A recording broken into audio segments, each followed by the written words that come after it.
നമസ്കാരം. വേദാംഗ ജ്യോതിഷത്തിലെ അമൂല്യമായ അറിവുകളും ആധ്യാത്മിക ജ്ഞാന ഉപദേശങ്ങളും പകർന്നു തരുന്ന പ്രശാന്തം ആസ്ട്രോ ചാനലിലേക്ക് ഏവർക്കും സ്വാഗതം. ഈ ചാനൽ ഇതുവരെയും സബ്സ്ക്രൈബ് ചെയ്യാത്തവർ ഇപ്പോൾ തന്നെ സബ്സ്ക്രൈബ് ചെയ്യുക. നോട്ടിഫിക്കേഷൻ ലഭിക്കുന്നതിനായി ബെൽ ബട്ടൺ അമർത്തുമല്ലോ. ഒപ്പം ചാനൽ ലൈക്ക് ചെയ്യുക, ഷെയർ ചെയ്യുക, കമൻറ്റ് ചെയ്യുക. കൊല്ലവർഷം 1199 എടവ സംക്രമം ആയില്യം നക്ഷത്രത്തിലാണ്. എടവം 1-ാം തീയതിയിലെ ഗ്രഹനില അനുസരിച്ച് മേടം രാശിയിൽ ബുധനും ശുക്രനും, എടവത്തിൽ സർവേശ്വരകാരകനായ വ്യാഴവും ആദിത്യനും, കർക്കിടകത്തിൽ ഗുളികനും, ചിങ്ങം രാശിയിൽ ചന്ദ്രനും, കന്നിയിൽ കേതുവും, കുംഭം രാശിയിൽ ശനിയും, മീനത്തിൽ കുജനും രാഹുവും സ്ഥിതി ചെയ്യുന്നു. വിശാഖം നക്ഷത്രത്തിൽ ജനിച്ചവർക്ക് ഇടവമാസം ഗുണദോഷ സമ്മിശ്രമായിരിക്കും.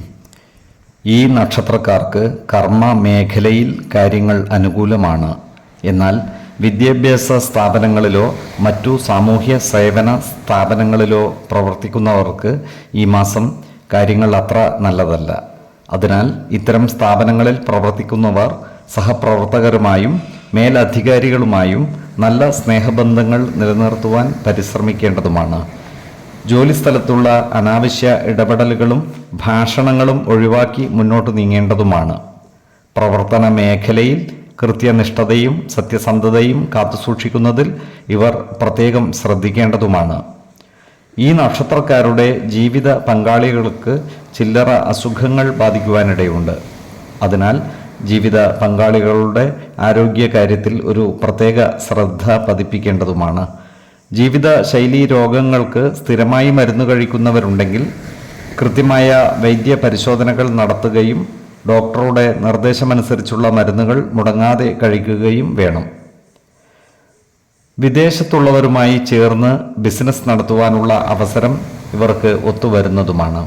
എന്നാൽ ഓഹരി വിപണികളുമായി ബന്ധപ്പെട്ട് പ്രവർത്തിക്കുന്നവർക്ക് സാമ്പത്തിക നഷ്ടം വന്നു ചേരുവാനുള്ള സാധ്യതകൾ കാണുന്നുണ്ട്. അതിനാൽ പുതിയ നിക്ഷേപങ്ങൾ നടത്തുമ്പോൾ അതീവ ജാഗ്രത പാലിക്കുന്നത് ഗുണകരമായിരിക്കും. അതുപോലെ വേണ്ടാത്ത കാര്യങ്ങളിൽ ചെന്നുപെട്ട് മനസ്വസ്ഥത കളയുവാനുള്ള സാധ്യതകളും ഇവർക്കുണ്ട്.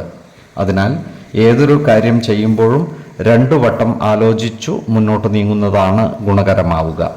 6, 12, 24 തീയതികൾ അനുകൂലമാണ്. ഈ നക്ഷത്രക്കാർ ജനിച്ച സമയത്തെ അടിസ്ഥാനമാക്കിയുള്ള ജാതകത്തിലെ ലഗ്ന രാശിയുടെയും ലഗ്ന അധിപന്റെയും സ്ഥിതിയും ശുഭ പാപ ഭാവങ്ങളുടെ സ്ഥിതിയും ഓരോ രാശിയിലെയും ഗ്രഹങ്ങളുടെ സ്ഥിതിയും അനുസരിച്ച് ഇവരുടെ പൊതുഫലത്തിൽ ഏറ്റക്കുറച്ചിലുകൾ ഉണ്ടാകുവാനിടയുണ്ട്. കുടുംബ ദേവതകളെയും ഇഷ്ട ദേവതകളെയും ഉപാസിക്കുന്നത് ഇവർക്ക് ആയുരാരോഗ്യ സൗഖ്യമേകും. ഇഷ്ടദേവതാ മന്ത്രം 108 തവണ ദിനംതോറും ലിഖിത ജപം ചെയ്തു വരുന്നത് ഇവർക്ക് സർവ ഐശ്വര്യങ്ങളുമേകും. നല്ല വ്യക്തി സാധനകളോടെയും ഉപാസനകളോടെയും മുന്നേറിയാൽ സർവേശ്വരാനുഗ്രഹത്താൽ ഇവരുടെ സർവകാര്യങ്ങളും മംഗളകരമാകും. നന്ദി, നമസ്കാരം. ജ്യോതിഷരത്നം പ്രശാന്ത് കണ്ണോം.